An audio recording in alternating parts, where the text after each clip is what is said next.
దేవా నీకు వందనాలు స్తోత్రాలు. ఈ సమయంలో ప్రభావ మరలా మమ్మల్ని తండ్రి క్లాస్ తీసుకొస్తూ వచ్చినందుకు వందనాలు. మెయిన్ లెసన్ కొరికే సిద్ధపరుస్తూ వచ్చారు. అందరి బట్టి వందనాలు స్తోత్రాలు.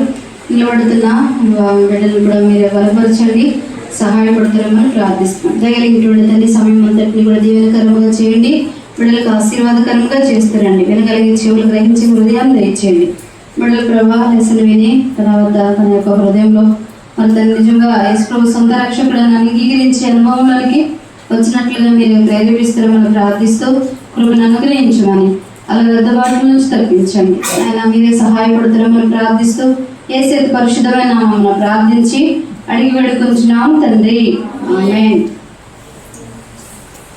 మీరందరూ కంటత వాక్యాలు చక్కగా నేర్చుకుంటున్నారు కదమ్మా. మనం చెప్పారు కదా, మరి ఈరోజు ఎందుకు చెప్పట్లేదు?